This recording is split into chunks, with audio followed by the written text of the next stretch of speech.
दोस्तों नमस्कार, स्वागत है आप सभी का ऑनलाइन एडोफर्स्ट यूट्यूब चैनल पे। जैसा कि दोस्तों आप जानते हैं, किसी भर्ती से संबंधित कोई भी जानकारी होती है आप सभी को ऑनलाइन एडोफर्स्ट चैनल के माध्यम से दी जाती है।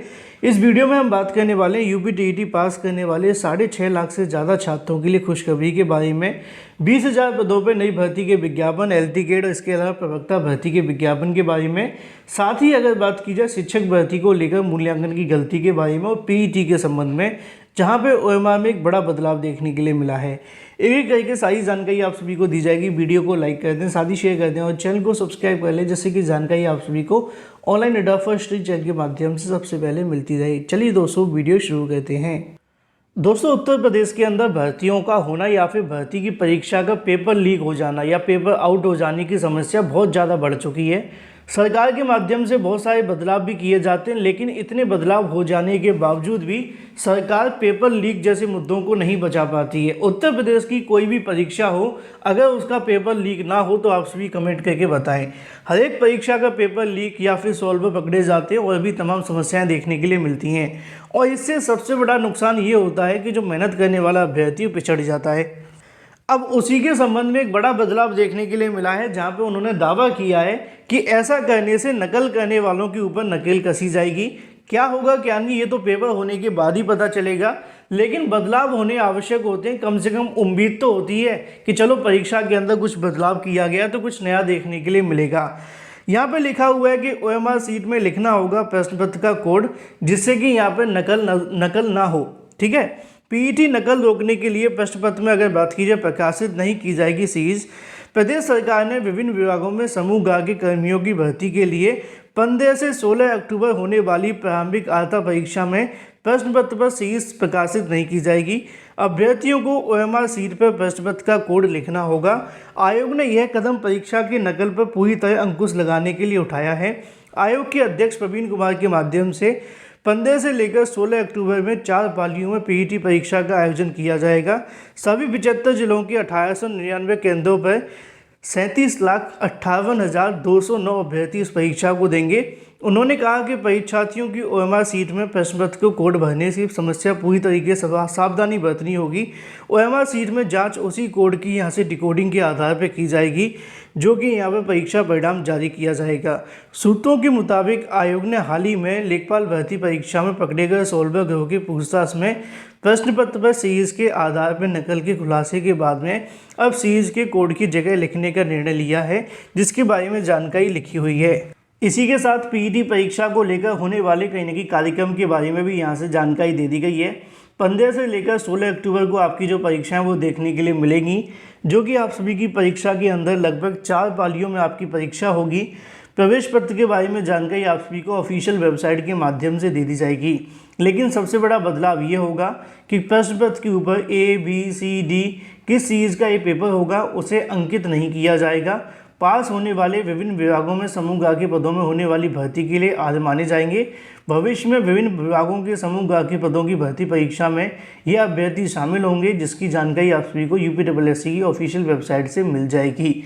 अब इस बदलाव से कितना बड़ा फायदा होगा ये तो भविष्य में पता चलेगा, लेकिन बदलाव हो चुका है। बात कर लेते हैं अपनी अगली अपडेट के बारे में, जो कि संबंधित है 20,000 पदों पर जारी भर्ती के विज्ञापन के बारे में। पहले जानकारी देखने के लिए मिली थी कि लगभग 8,000 के समथिंग पद देखने के लिए मिलेंगे, लेकिन अब यहाँ पे लिखा हुआ है कि CGL 2022 के लिए आवेदन शुरू करने के संबंध में भारत सरकार के विभिन्न मंत्रालयों की अगर बात की जाए, विभागों में संगठन के रिक्त पड़े हुए ग्रुप बी और ग्रुप सी के स्तरीय लगभग 20,000 पदों भर्ती के लिए CGL एग्जाम 2022 के ऑनलाइन आवेदन शनिवार को शुरू हो गए। ऑनलाइन आवेदन 8 अक्टूबर रात 11 बजे से आपको स्वीकार किए जाएंगे। 9 अक्टूबर की रात 11 बजे तक आप सभी यहाँ से फीस जमा कर सकते हैं। यहाँ पे आप सभी के सामने डिटेल में जानकारी देखने के लिए मिल जाएगी। अगर बात की जाए तो आवेदन के बारे में कल ही मैंने आपको बताया था कि आपके जो आवेदन है 10 अक्टूबर तक देखने के लिए मिलेंगे। 10 अक्टूबर तक आप सभी यहाँ से जो अपने आवेदन है वो कर सकते हैं CGL 2022 के लिए। ज़्यादा जानकारी के लिए डिटेल नोटिफिकेशन को पढ़ लें। बात कर लेते हैं अपनी अगली अपडेट के बारे में, जो कि संबंधित है यूपी टीईटी पास लगभग 6.5 लाख से ज़्यादा छात्रों के बारे में गुड न्यूज़ के लेकर। उसके बाद हम बात करेंगे एलडी और प्रवक्ता भर्ती के बारे में। जैसा कि दोस्तों आप जानते हैं कि हाल ही में यूपी टीईटी परीक्षा का आयोजन देखने के लिए मिला था।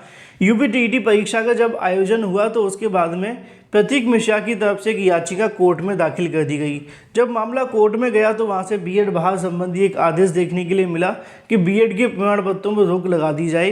प्रतीक मिश्रा ने मांग की थी कि बीएड को बहाल कर दिया जाए, लेकिन कोर्ट ने कहा कि पहले इस मुद्दे को लेकर सुप्रीम कोर्ट में विचार हो जाए। अभी भी लगातार हाईकोर्ट और सुप्रीम कोर्टों के अंदर सुनवाइयां जारी हैं, मामला खत्म नहीं हुआ है।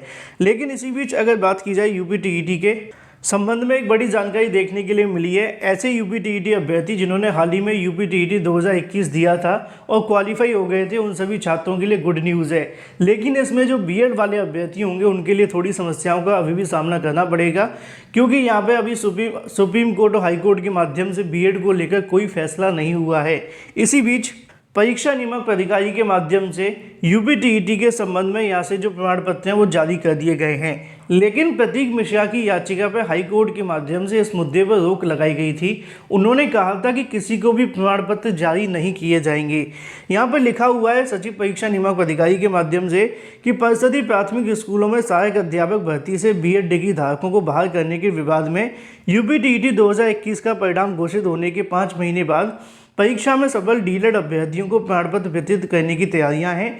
परीक्षा नियामक प्राधिकारी कार्यालय में प्रमाण पत्र छिपाकर कहीं न कहीं आ चुके हैं, छपकर आ चुके हैं, माफ़ कीजिए। यहाँ पे लिखा हुआ है कि सितंबर के अंत तक डाइट को वितरण कर दिए जाएंगे। सूत्रों के अनुसार डाइट प्रचारकों को यह निर्देश दिए जा रहे हैं कि जब तक हाईकोर्ट का फैसला ना आ जाए तब तक बीएड अभ्यर्थियों को प्रमाण पत्र न दिए जाएं। राजस्थान हाईकोर्ट के आदेश के आधार बनाते हुए बीएड वाले प्राथमिक स्तर की टीईटी प्रमाण पत्र जारी नहीं करने के लिए प्रतीक मिश्रा समेत जो याचिका लगी हुई उसके बारे में जानकारी मैंने आप सभी को पहले दे दी थी। इसमें पास होने वाले छात्रों की संख्या 6,60,000 के समथिंग है, जैसा कि नीचे लिखा भी हुआ है। अब सवाल ये था कि यहाँ पे उत्तर प्रदेश के हाईकोर्ट के माध्यम से ये कहा गया था किसी को भी प्रमाण पत्र जारी नहीं किए जाएंगे, लेकिन अब यहाँ पे जानकारी देखने के लिए मिल रही है कि डीएलएड वाले छात्रों को प्रमाण पत्र जारी कर दिए जाएंगे, लेकिन बीएड वाले छात्रों को प्रमाण पत्र जारी नहीं होंगे जब तक यहाँ से कहीं ना कहीं जो फैसला है वो नहीं हो जाता हाई कोर्ट के माध्यम से। हाई कोर्ट में अभी तारीख पर तारीख लगी हुई है और आप जानते हैं कितना इंतज़ार करना होगा, क्योंकि यहाँ पे बीएड को लेकर सुप्रीम कोर्ट में याचिका लगी है। वहाँ पे अगली सुनवाई अक्टूबर में होने वाली है। उत्तर प्रदेश में जो याचिका लगी हुई है वहाँ पे अगली सुनवाई आप जानते हैं कि इसी महीने देखने के लिए मिलेगी, जिसकी जानकारी मैं आपको समय समय पर देता रहता हूँ। तो ऐसे में फ़िलहाल जो अभ्यर्थी बीटीसी वाले हैं उनके यहाँ से प्रमाण पत्र जारी कर दिए जाएंगे, लेकिन बीएड वाले छात्रों के लिए अभी और इंतज़ार करना पड़ेगा। बात कर लेते हैं अपनी अगली अपडेट के बारे में, जो कि संबंधित है एलटी गेट शिक्षक भर्ती के आवेदन के संबंध में। कल ही मैंने आप सभी को जानकारी दी थी कि एलटी गेट शिक्षक भर्ती का विज्ञापन बहुत जल्द आप सभी के सामने जारी होने वाला है। अब इसको लेकर यहाँ पे प्रिंटेड जानकारी भी आपके सामने आ गई है। वो बात अलग है कि ऑनलाइन एडाफोस्टी चैनल के माध्यम से आपको पहले ही जानकारी दे दी जाती है। यहाँ पे दोस्तों आप सभी को देखने के लिए मिलेगा कि शिक्षकों की 12,000 पदों पर विज्ञापन जारी करने की तैयारियां हैं। उत्तर प्रदेश लोक सेवा आयोग के माध्यम से अगले माह अक्टूबर में राजकीय इंटर कॉलेजों में शिक्षक भर्ती के 12,000 पदों पर भर्ती के लिए विज्ञापन जारी करने की तैयारी कर रहा है। एलटी गेट शिक्षक भर्ती के तकरीबन 7,000 पद हैं, प्रवक्ता के तकरीबन 5,000 पद हैं और ये उन्हीं को जोड़कर 12,000 की जानकारी आप सभी के सामने है। इसके बारे में समय समय पर जानकारी मैंने आपको पहले ही दी थी कि एलटी गेट शिक्षक भर्ती, इसके अलावा प्रवक्ता भर्ती को जोड़कर भर्ती का जो विज्ञापन है वो आपको यहाँ पर देखने के लिए मिलेगा। ज़्यादा इंतजार नहीं करना पड़ेगा। अक्टूबर माह के अंदर आपके सामने हैप्पी दिवाली हो जाएगी एलटी गेट शिक्षक भर्ती वाले अभ्यर्थियों के लिए। वीडियो को लाइक कर दें, साथ ही शेयर कर दें। बात कर लेते हैं अपनी अगली अपडेट के बारे में, जो कि संबंधित है शिक्षक भर्ती के मूल्यांकन में होने वाली गड़बड़ियों को लेकर। शिक्षक भर्ती के अंदर मूल्यांकन के अंदर हुई गड़बड़ी के बारे में आयोग ने इसको स्वीकार कर लिया है। आयोग ने मानी असिस्टेंट प्रोफेसर भर्ती परीक्षा के मूल्यांकन में गलती। उच्चतर शिक्षा सेवा आयोग प्रयागराज ने असिस्टेंट प्रोफेसर भर्ती ओएमआर सीट में मूल्यांकन में हुई गलती को स्वीकार कर लिया है। इलाहाबाद हाईकोर्ट के आयोग के माध्यम से जानकारी देखने के लिए मिली थी कि हाईकोर्ट ने कहा था कि मूल्यांकन के अंदर जो गलती उनका सुधार किया जाए। बहुत सारे छात्रों के माध्यम से आरोप लगाए गए थे कि हमारे 155.79 अंक होने चाहिए थे, लेकिन उनको जो अंक मिले वो 153.68 देखने के लिए मिले हैं। इसके आधार पर उन्होंने हाईकोर्ट में याचिका को दाखिल किया। जब वो हाईकोर्ट पहुंचे तो उनको यहाँ पर सही साबित किया गया और अब यहाँ पे हाईकोर्ट ने आदेश दे दिया कि इनका जो पुनर्मूल्यांकन है वो किया जाए। उसी के आधार पे अब यहाँ पे आयोग ने इस बात को स्वीकार कर लिया है, जो कि मानना ही पड़ेगा। पहले कोई आयोग मानता नहीं है, बाद में जब हाईकोर्ट का आदेश आ जाता है तो पहुँच जाते हैं हाँ जी ठीक है। वीडियो को लाइक कर दें, साथ ही शेयर कर दें और चैनल को सब्सक्राइब कर लें।